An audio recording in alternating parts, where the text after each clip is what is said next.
Love can bring out the best in people. Shared adventures, mutual support, and the comfort of facing life's challenges together. But sometimes, those same bonds lead couples into tragedy. In this video, we're looking at 6 couples whose lives ended together in devastation.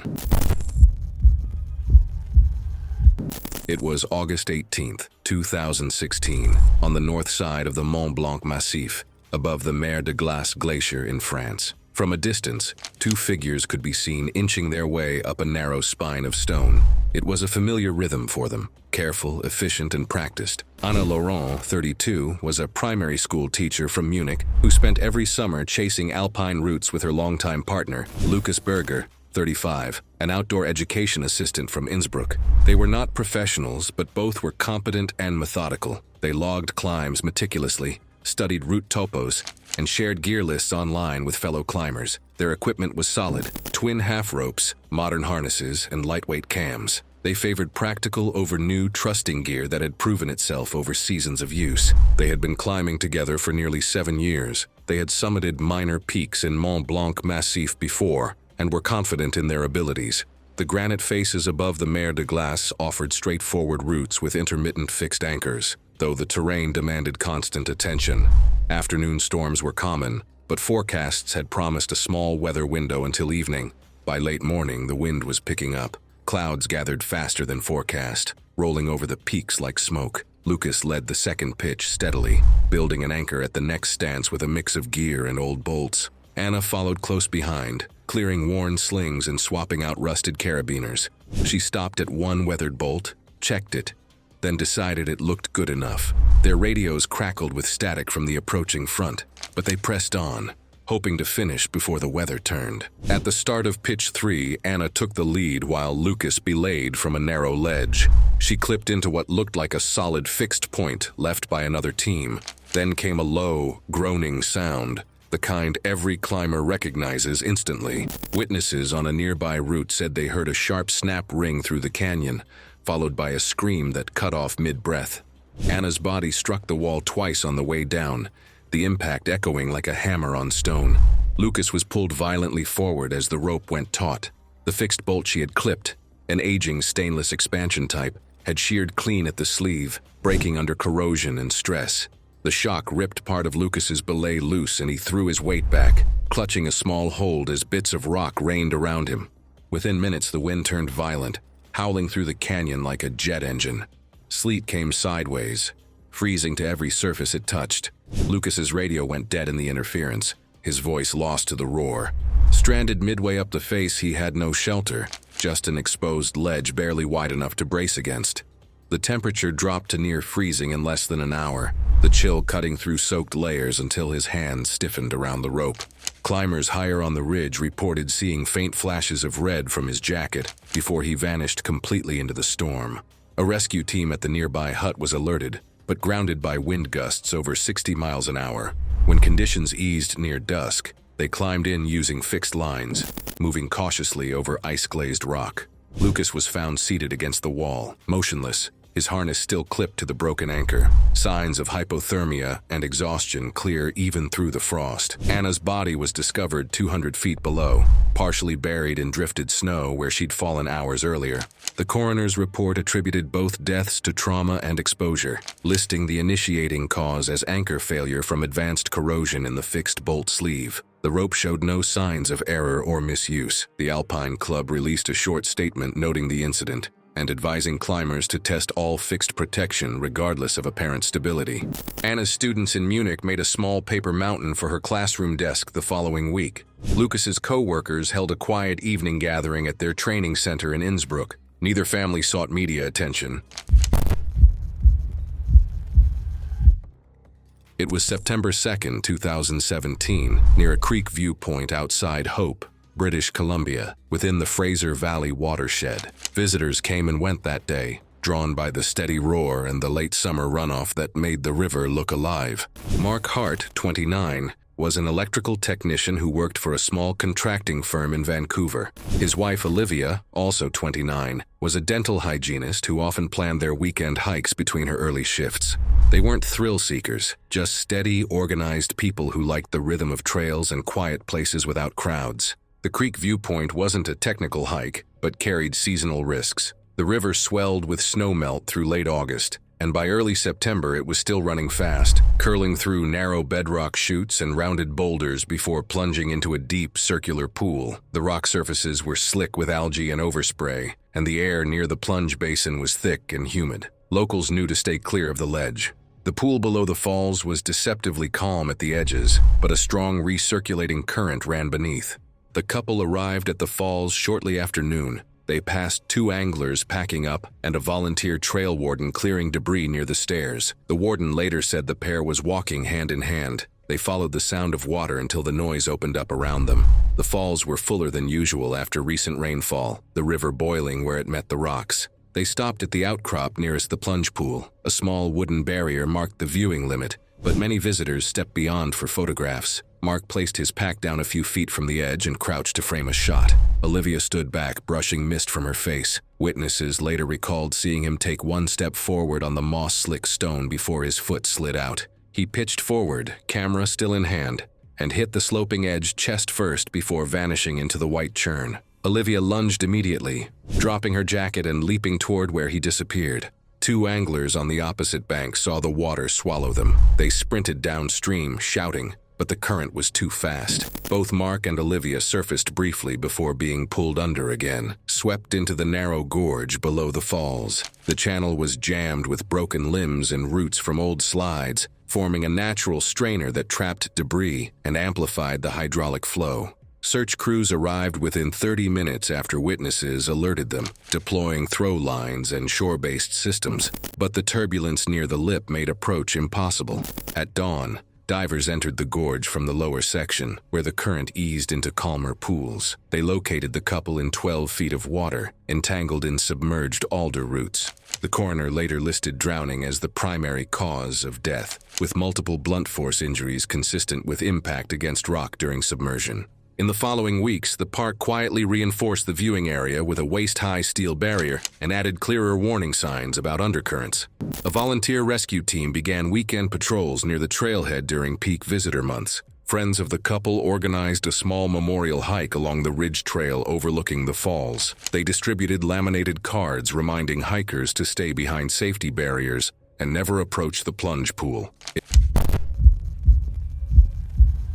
It was July 4, 2015, in the Bernese Oberland of Switzerland.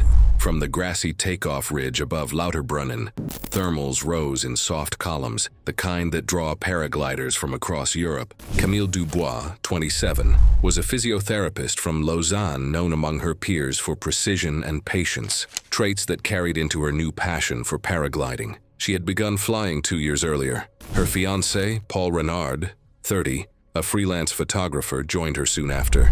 The two often trained together on weekends, building toward the long-distance cross-country category that required navigating shifting air currents across mountain terrain. Both were certified, but neither had yet encountered the unpredictable thermals of the Oberland in midsummer. The pair's trip that week had been partly recreational, partly aspirational. Paul had secured permission from a small outdoor gear brand to document tandem glides over the Lauterbrunnen Valley for a local tourism brochure. The weather model predicted mild instability, with potential for strong late-morning lift. Camille had hesitated, aware that alpine thermals could spike rapidly on clear, hot days. But with their equipment recently serviced and launch conditions still calm, they proceeded. The plan was a side-by-side launch from Grutschalp Ridge, tracking the western valley wall before descending toward Wengen. It was a standard flight path, scenic, popular, and usually forgiving. By 9:15 a.m., several pilots were already in the air. Conditions looked calm from the ground, though flyers later said the wind felt twitchy, with small jolts that forced quick steering corrections. Camille and Paul launched smoothly, their gliders inflating side by side. For a few minutes, everything looked routine. They flew in parallel, about 160 feet apart, tracing the ridge in steady arcs. Then the air shifted. A strong updraft rose from a sun-heated slope, lifting both gliders suddenly and unevenly. Radios picked up brief chatter from nearby pilots warning about rough lift, but it came too late. Both canopies surged at the same time. Witnesses saw them pitch forward, collapse slightly, then snap open again. The shift threw their paths together. Paul's left wingtip brushed Camille's lines. Just a quick touch, but enough to twist both wings. In seconds, the gliders tangled. One folded on one side, the other spun downward in a tight spiral. Camille pulled her reserve parachute right away. The white canopy opened, but she was already too low, around 200 feet above the valley floor.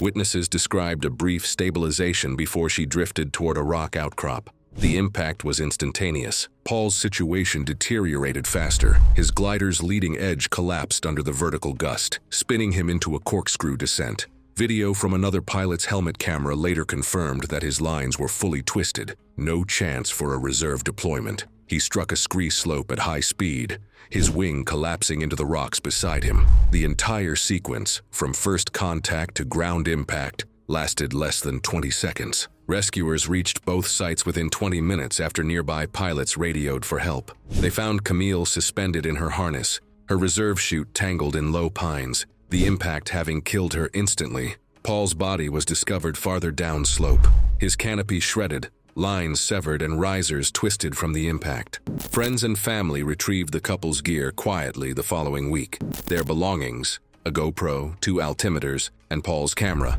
were returned without public display. A private memorial was held near Lake Geneva, attended mostly by fellow pilots who later described it as silent, windless, and unbearably clear.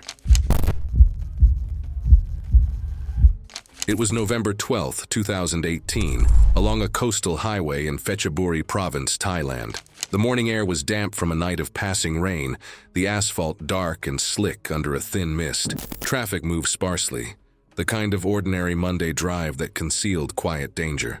Somsak Patham, 42, and his partner, Wipa Thongchai, 39, lived modestly in Prachuap Khiri Khan with their 2 young children. Together, they ran a small 5-room guest house popular among backpackers and domestic travelers. Somsak, a former mechanic, maintained their touring motorcycle himself, fitted with panniers and extra lighting. Wipa handled the business finances and loved to join him on rides between the provinces, often scouting nearby beaches to recommend to guests. Riding was not a thrill for them, but a quiet escape from the long, humid workdays. Their motorcycle was well suited for distance riding, light enough for maneuverability, stable under weight. But the conditions that day neutralized its advantages. The region's post-monsoon period often left debris from overhanging trees and diesel runoff from transport trucks. Local transport groups had raised complaints about maintenance gaps and poor drainage, but no formal repairs had begun. By 8:40 a.m., the couple was northbound, their pace steady at about 43 miles per hour. The light rain had stopped, leaving the surface damp and unevenly reflective. Traffic was light except for scattered delivery trucks. They passed through a series of mild bends before approaching a long uphill curve near Banlat district, a section notorious among locals for hidden slicks formed by leaking lorry tanks. Somsak slowed slightly as they climbed, Wipa resting her hands loosely around his waist. A taxi driver following about 50 meters behind later recalled the bike's rear tire making subtle side motions, as if losing grip momentarily on the incline. Seconds later, a patch of crushed leaves mixed with diesel appeared across the right lane. As the Honda's rear wheel rolled over the slick, traction disappeared. The back end fishtailed left, and Somsak instinctively counter-steered, regaining brief alignment before the tire slid again. Witness motorists described the motion as a slow, drawn-out wobble that suddenly snapped into a skid. The motorcycle tipped low to the right, sparks scraping the road, then veered across the lane. Then, in an instant, the motorcycle drifted directly into the path of an oncoming articulated lorry loaded with concrete panels. The truck driver slammed the brakes, but there was no distance left. The motorcycle struck the bumper head-on, the fairing disintegrating on impact. The force ripped both riders free, hurling them forward, one colliding with the truck's grille, the other tumbling beneath the trailer's wheels. The crash ended in seconds, leaving the bike's twisted frame jammed beneath the front bumper as the lorry came to a stop. The taxi driver behind them and a roadside fruit vendor were the first to reach the site. They found the motorcycle twisted under. Wipa's helmet had come loose during impact, the chin strap torn, and the shell cracked along one side. Somsak was still pinned beneath the lower chassis, motionless. Rain began to fall again as bystanders used jackets to cover the bodies while calling for help.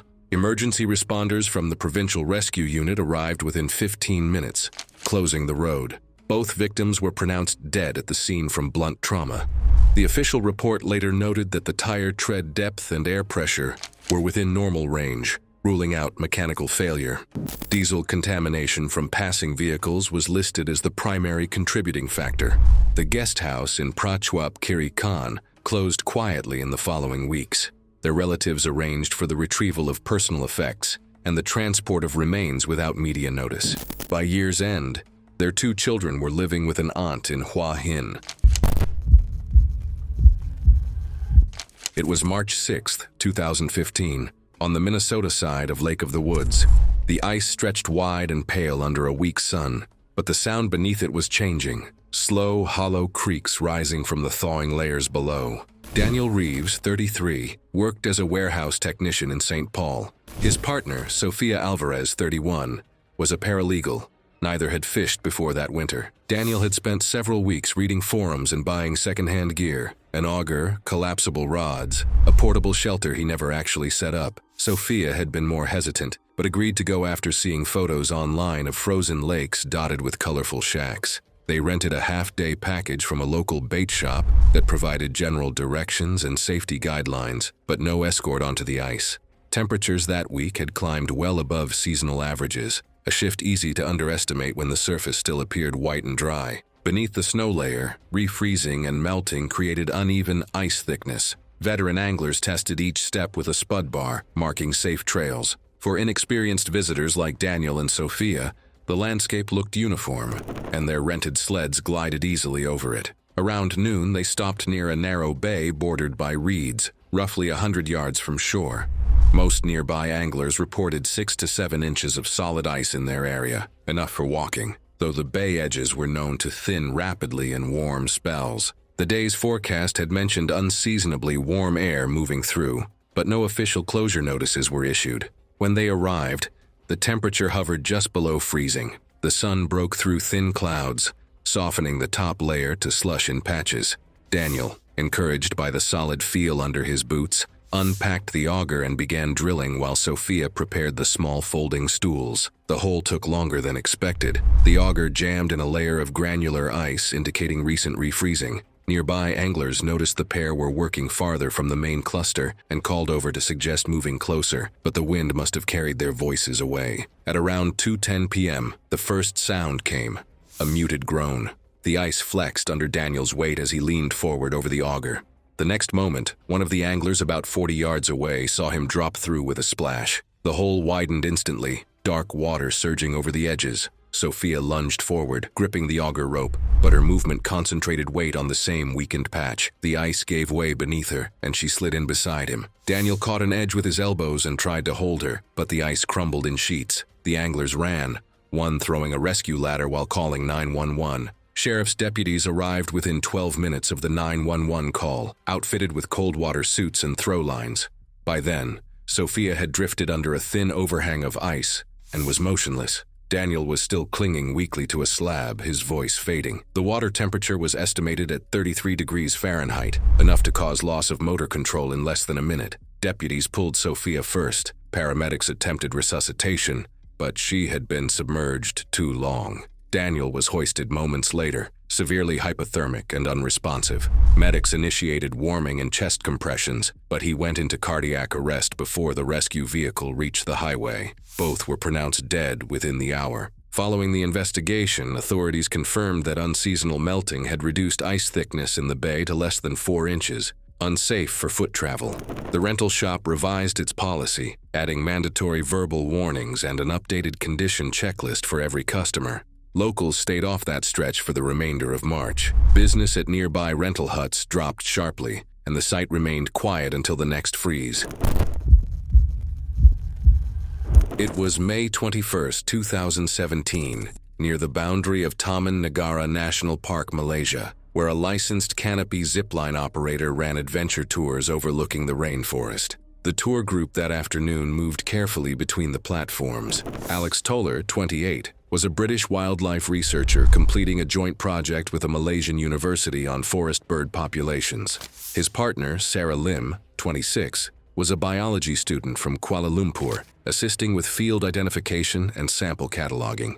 They had spent 2 weeks in the rainforest documenting species diversity and had decided to join a guided canopy tour on their final weekend, as a reward for the long days of work. Both were in good health and familiar with harness systems used in ecological surveys, though they relied on guides for the zipline's technical safety checks. The commercial canopy route operated just outside the main park was maintained by licensed staff, using dual-line setups with fixed anchors and steel cables spanning between tall dipterocarp trees. Each participant was clipped to a pulley trolley that ran along the upper cable, while a backup lanyard connected to the harness. The system depended on periodic inspection of bolts and bearings exposed to humidity and metal fatigue. On that particular day, guides had reported minor delays from rain earlier in the morning, noting that damp conditions made the platform slick and required more careful handling of gear. The zip line in question spanned over a steep jungle ravine, roughly 160 feet deep. By mid-afternoon, the group reached the midpoint of the circuit. A guide performed a routine check of harness clips and the trolley bolts before sending pairs off at short intervals. Alex and Sarah were among the last to go, paired side by side for the twin cable section that offered a broad panoramic glide across the valley. According to witnesses, the failure occurred seconds after the pair launched. Halfway across, an audible metallic snap cut through the jungle. One of the trolley bolts on Alex's side fractured under load, later attributed to a stress fracture worsened by hidden rust inside the bolt sleeve. The sudden asymmetry caused the main line to whip, jerking both harnesses downward. Their momentum carried them off the proper glide path, and they collided with the canopy layer below in a violent tangle of branches. Sarah struck a large trunk first, her body coming to rest against a lower branch. She was killed instantly from the impact. Alex fell several feet farther, landing awkwardly across a limb. Witnesses described seeing him move slightly and call out weakly before going still. Guides descended using rope systems while others radioed the base camp. When rescuers reached him, Alex was semi-conscious, with deep lacerations and possible internal injuries. The slope, tangled vines, and slick bark slowed the team's efforts to lift him. Bomba rescuers from Kuala Tahan reached him roughly 40 minutes later. After navigating through dense undergrowth, he succumbed to internal bleeding and shock before they could move him to a clearing, and his death was declared on site.